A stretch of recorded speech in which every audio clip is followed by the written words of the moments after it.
All right, we're back for example 2. We're going to be applying conditions for parallelograms. So we have a quadrilateral here, and we're trying to determine if it is a parallelogram or not. So determine if the quadrilateral must be a parallelogram. Okay, so what do we have here? We have two angles that are 107 and one that is 73. So when I see this, I'm kind of thinking about this theorem right here, right? That states if an angle of a quadrilateral is supplementary to both of its consecutive angles, then the quadrilateral is a parallelogram. So what do you guys think? Well, we'd have to go, we'd have to go 107 plus 73, and I'm pretty sure that is 180, so that means that they're supplementaries, right? So yes, the 73 angle is supplementary to both its consecutive corresponding angles. Oh my goodness, this is supposed to, where's my whiteout? This is supposed to say consecutive angles. So let's all fix this together. Uh-oh.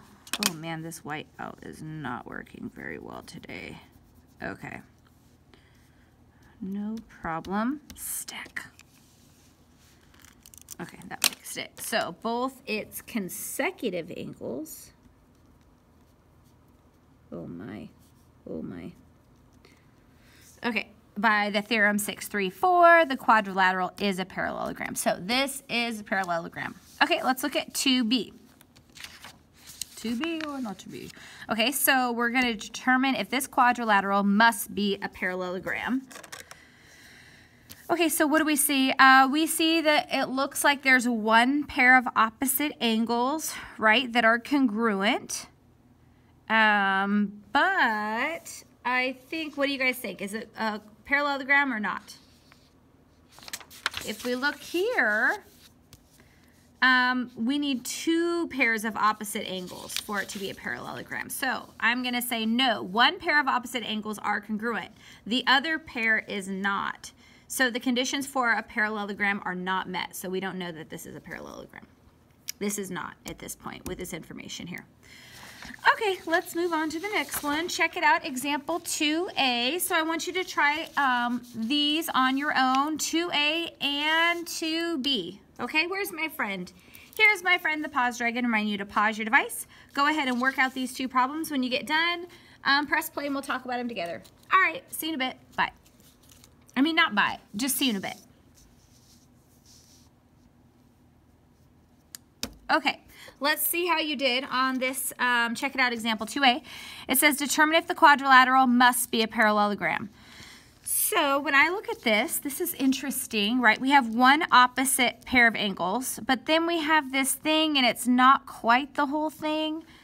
But if you look at it, we have this actually splits it into a triangle here and a triangle here. And if you remember, when you have a triangle and you have one angle that's the same and you have another angle that's the same of that triangle, then by the third angles theorem, then this third angle is also congruent and the same. Do you guys remember that? So what that means is then this angle is a 2 and a 3 together and another 2 and a 3. So, I mean, if I was to put numbers on this, like let's say that this is like 30 and this is 30 and then this is 40 and this would be 40, right? Well, 30 plus 40 is 70, 30 plus 40 is 70. So that means that these angles are the same. So by the angle postulate, right? The angle addition postulate, these would be the same.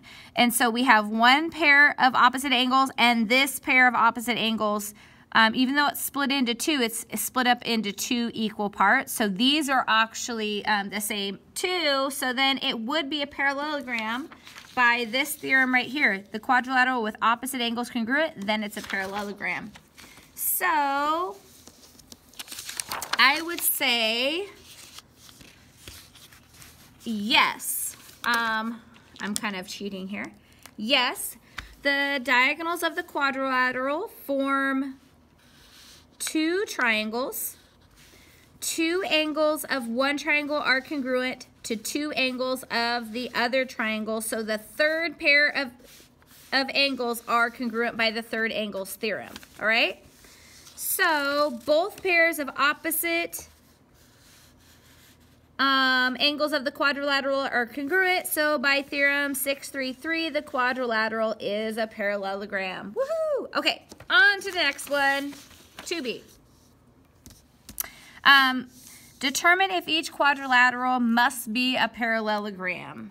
What did you guys put? Well, it looks like we have two pairs of sides that are congruent, but they're consecutive sides. They're not opposite sides. And we need the pairs of sides to be opposite. They need to be congruent and opposite. So this would be no. Two pairs of consecutive, and those are just the sides that are right next to each other. That's what consecutive. Consecutive sides are congruent. None of the sets of conditions for a parallelogram are met. So basically, none of these are met. So therefore, it's not a parallelogram. Okay, that's it for example 2. I'll see you in a little bit for example 3.